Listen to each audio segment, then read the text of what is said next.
Hello everyone, welcome to the online session of Human Resource Management.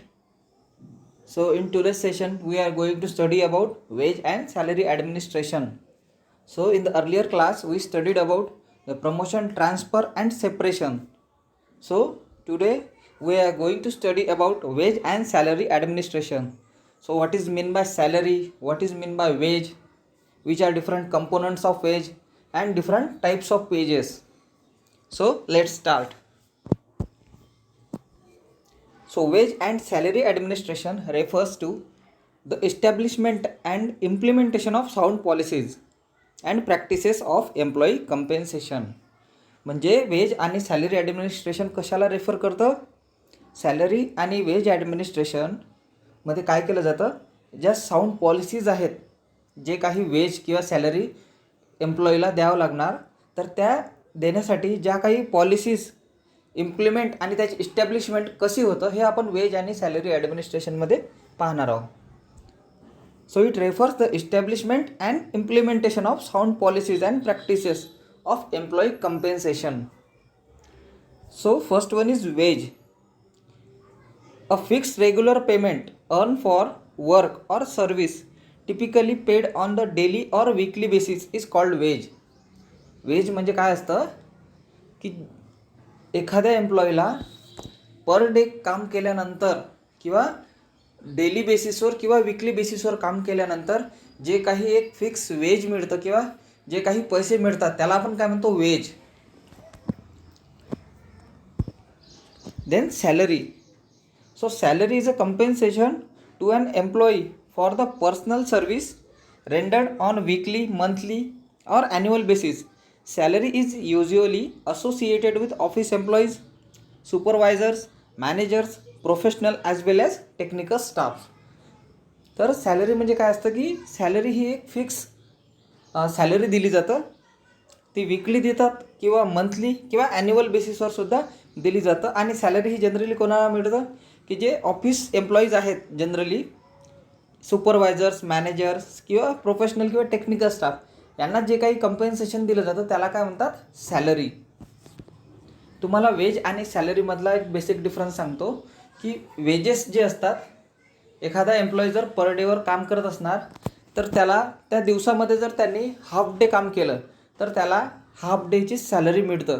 But जो salaried person असतं, ज्याला salary मिळते, तर त्याचे अवर्स काउंट होत नाहीत. कारण एका महिन्यामध्ये जर त्यांनी 15 दिवस काम केलेलं आहे आणि 15 दिवस तो काही कारणाने अब्सेंट राहिला तरी त्याला एक मंथची सॅलरी मिळतं. त्याला काय म्हणतात? सॅलरी. जे फिक्स सॅलरी असतं किंवा फिक्स कंपेन्सेशन दिलं जातं एखाद्या एम्प्लॉईला, तर त्याला आपण काय म्हणतो? Generally salary. आणि जे डेली बेसिसवर म्हणजे एक दिवशी काम केलं आणि त्याच दिवशी त्याला जर ती पगार मिळाली तर आपण त्याला काय म्हणतो? डेली वेजेसवर काम करणं. ते डेली बेसिसवर सुद्धा असू शकतं किंवा वीकलीसुद्धा असू शकतं, पण वेजेस हे फिक्स्ड असतात. आणि जेवढ्या टाईमपर्यंत ते पर्टिक्युलर एम्प्लॉई काम करणार तर तेवढ्याच अवरचे त्याला पैसे मिळणार. पण सॅलरीचं तसं नाही राहणार.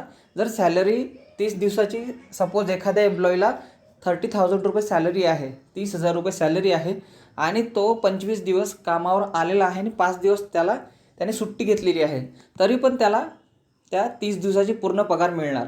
पण जेव्हा एखादा एम्प्लॉई वेजेसवर काम करतो तर त्याला तेवढीच वेजेस मिळणार किंवा तेवढंच कंपेन्सेशन मिळणार की जेवढं त्यांनी काम केलं आहे. तर हा आहे बेसिक डिफरन्स वेज आणि सॅलरीमधला. वेजला आपण जनरली मराठीमध्ये मजुरी म्हणतो किंवा वेतन म्हणतो आणि सॅलरीला म्हणतो आपण पगार. तर हा आहे बेसिक डिफरन्स वेज आणि सॅलरीमधला. Then the next point is the major components of employees wages. म्हणजे जे एखाद्या एम्प्लॉईचं वेज आहे त्याचे बेसिक कंपोनंट कोणते असतात, कोणत्या कंपोनंट पकडून सॅलरी किंवा वेज हा एम्प्लॉईला दिला जातो. So first one is basic pay, then dearness allowances, then incentives, fringe benefits and annual statutory bonus. तर ह्या काही गोष्टी असतात की ह्या गोष्टी मिळून एखाद्या एम्प्लॉईचं वेज किंवा सॅलरी ही ठरल्या जाते. So basic pay, DA, incentive, fringe benefits and annual statutory bonuses.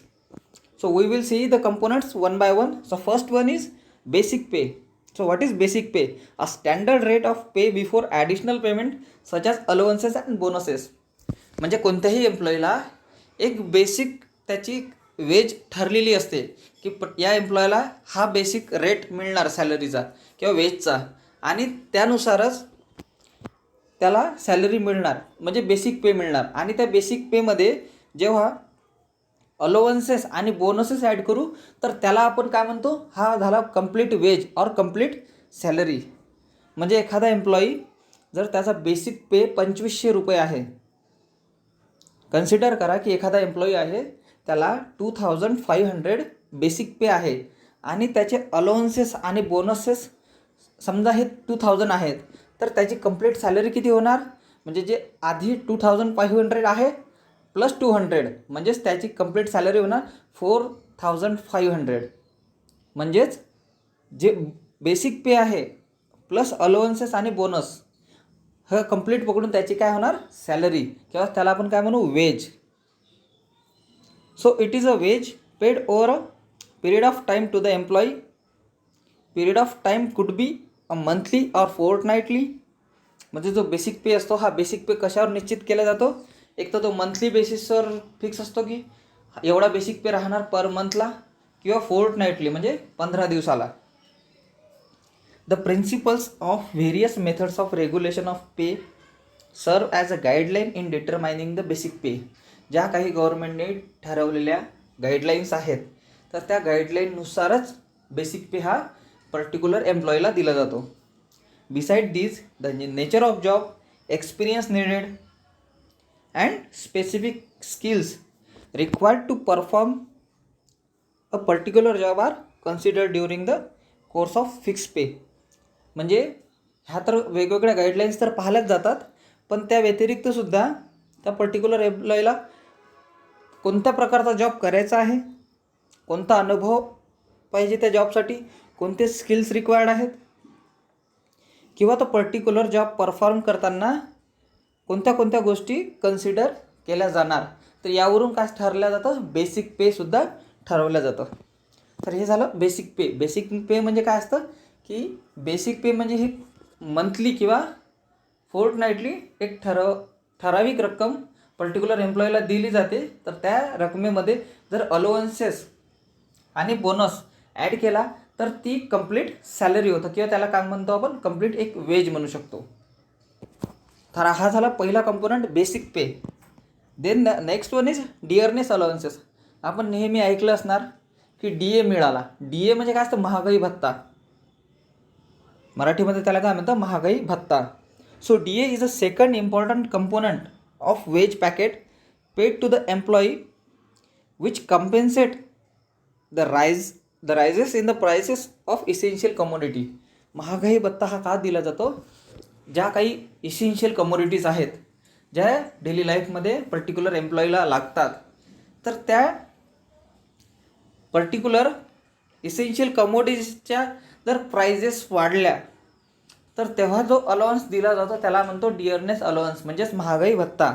So in other word DA is paid to neutralize the effect of inflation.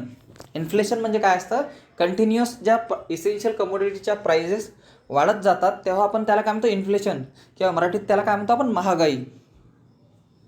म्हणजे महागाईच्या काळात जेव्हा इसेन्शियल कमोडिटीच्या प्राइजेस वाढणार तेव्हा पर्टिक्युलर ऑर्गनायझेशन हा महागाई भत्ता वाढवणार, म्हणजेच त्या एम्प्लॉईला कंपेन्सेशन देणार अकॉर्डिंग टू द इन्फ्लेशन.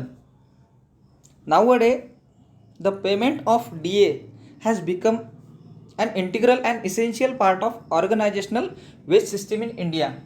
आता 21st सेंचुरीमध्ये जो DA आहे हा DA किंवा महागाई भत्ता हा एक इसेन्शियल पार्ट झालेला आहे प्रत्येक एम्प्लॉईच्या सॅलरीचा. कारण जास्तीत जास्त ज्या इसेन्शियल कमोडिटीज आहेत याच्या प्राइजेस जास्तीत जास्त प्रमाणात वाढत आहेत आणि इन्फ्लेशनमुळे महागाई भत्ता हा इम्पॉर्टंट कंपोनंट आहे 21st सेंचुरीमध्ये. So this was the second component of wage or salary. Then the next one is incentives. So incentives refers to rewards given to an employee in monetary or non-monetary form in order to motivate them to work more efficiently. एखाद्या एम्प्लॉईला आणि जास्तीत जास्त hard work करण्यासाठी किंवा मोर efficiently काम करण्यासाठी जो काही रिवॉर्ड दिले जातात ऑर्गनायझेशनमध्ये त्याला काय म्हणतात, incentives. Incentives plans are applicable to all the employees of the organisation but payable to only efficient and performer employee. जो काही इन्सेंटिव्ह प्लॅन पर्टिक्युलर ऑर्गनायझेशनमध्ये तयार केलं जातं तर बजेटमध्ये स्पेशली इन्सेंटिव्हसाठी एक पर्टिक्युलर बजेट असतं आणि इन्सेंटिव्हसाठी जे काही एक रक्कम ठरली असते ही जनरली सर्व एम्प्लॉईसाठी मिळून ठरलेली असते. बट त्या ऑर्गनायझेशनमध्ये जे काही एम्प्लॉई इफिशियंटली काम करणार, इफेक्टिवली काम करणार किंवा ज्यांचा परफॉर्मन्स सगळ्यात चांगला राहणार त्यांनाच फक्त इन्सेंटिव्ह दिले जातात.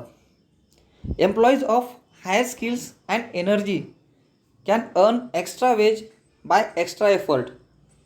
तर जे काही एम्प्लॉई आहे ज्यांचे स्किल इतर एम्प्लॉईपेक्षा जास्त आहेत किंवा त्यांची एनर्जी जास्त आहे तर ते काय करू शकतात की त्यांचे जे वेजेस आहेत तर त्यामध्ये आणखी मेहनत घेऊन त्यांचे वेजेस वाढवू शकतात.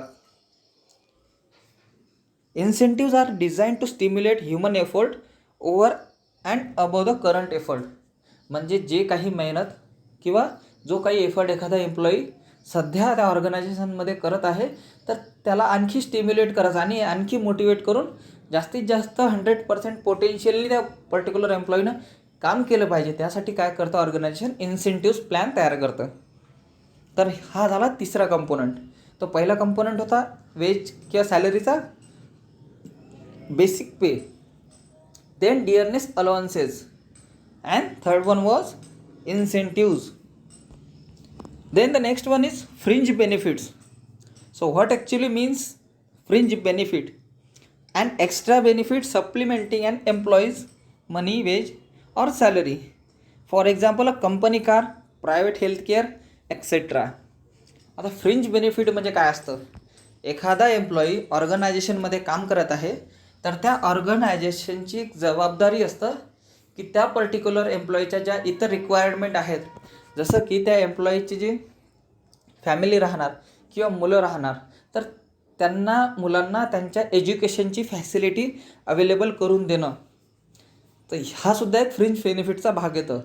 किंवा त्या पर्टिक्युलर एम्प्लॉईला कंपनीकडून कार देणं यालासुद्धा आपण काय म्हणतो, फ्रिंज बेनिफिट आहे, म्हणजे एक्स्ट्रा बेनिफिट आहे. किंवा ज्या काही हेल्थ केअर फॅसिलिटीज आहे, तो जेव्हा कामावर असणार तेव्हा जर त्याला काही हेल्थ इश्यूज आले तर त्यासाठी जो काही बेनिफिट दिला जातो त्याला काय म्हणतात, fringe benefits. So it is an extra benefit supplementing the employee monies or employee's wage or salary. This refers to an extra amount paid to an employee in addition to normal wage or salary. जो काही normal veg किंवा salary एखाद्या एम्प्लॉईला मिळतं त्यामध्ये एक addition म्हणजेच त्याला काय म्हणतो, fringe benefits. So they are applicable to all the employees of the organization and are not directly related to the performance of employee. So fringe benefits is not given according to the performance of employee. This is given to the all the employee of the organization. Okay, तर आपण पाहिलं की basic पे झाला किंवा त्यानंतर डिअरनेस allowances झाला.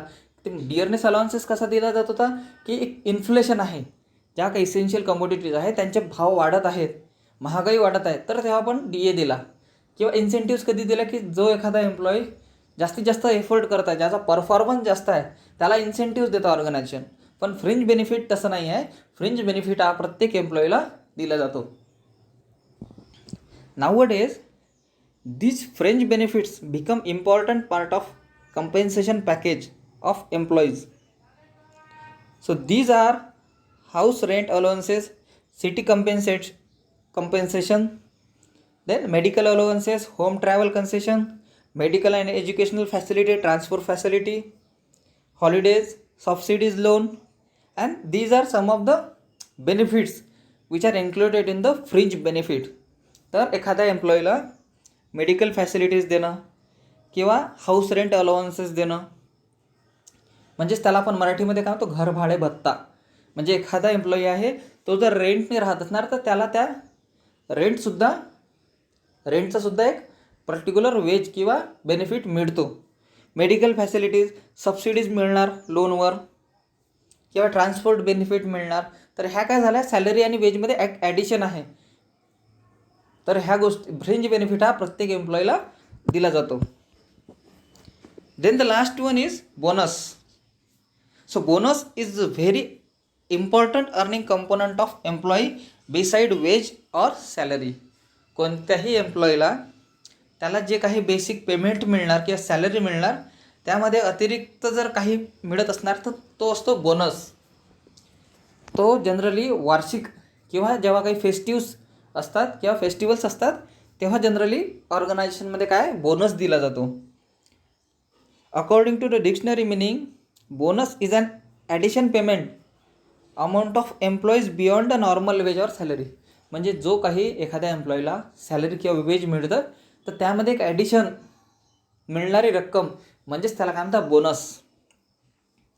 According to corpus, bonus is an allowance in addition to what is usual, current or stipulated, a sum given or paid beyond what is legally required to be paid to recipient. तर bonus म्हणजे काय असतं की bonus हा एक असा allowance आहे की जे पर्टिक्युलर एम्प्लॉईच्या सॅलरी आणि वेजमध्ये एक ॲडिशन असतं. ओके, तर त्याला काय म्हणतो आपण बोनस. बोनस जनरली हे फेस्टिव्समध्ये दिले जातात. म्हणजेच आपण ऐकलं असणार की दिवाळी बोनस दिला जातो. So this is called as festive bonus. आणि कधी कधी ॲन्युअल बोनससुद्धा दिले जातात. जर कंपनी प्रॉफिटमध्ये आहे तर त्या प्रॉफिटमधून पर्टिक्युलर एम्प्लॉईला किंवा पर्टिक्युलर ऑर्गनायझेशनच्या एम्प्लॉईजला काय दिला जाणार, बोनस दिला जाणार. तर हे होते कंपोनंट. वेगवेगळे आपण कंपोनंट पाहिले, basic pay, dearness allowances, incentives, fringe benefit and annual statutory bonus म्हणजे वार्षिक बोनस. तर ह्या सर्व गोष्टी मिळून काय होतं, एखाद्या पर्टिक्युलर एम्प्लॉईची पेमेंट होणार किंवा सॅलरी किंवा वेज होणार. तर हे झाले वेगवेगळे component. Then the next point is types of wages, which are different types of wages. So this is the important topic in this chapter. So concentrate on the types of wages. So there are 5 types of wages: piece wages, time wages, cash wages, wages in kind and contract wages. तर जो काही वेतन एखाद्या एम्प्लॉईला मिळतो तर तो कोणत्या कोणत्या प्रकारमध्ये कोणत्या प्रकारे दिला जाऊ शकतो किंवा कशा कशा प्रकारचा वेज असतो. तर first one is piece wage. So piece wages are the wages paid according to the work done by the worker. To calculate the piece wages, the number of units produced by the worker are taken into consideration.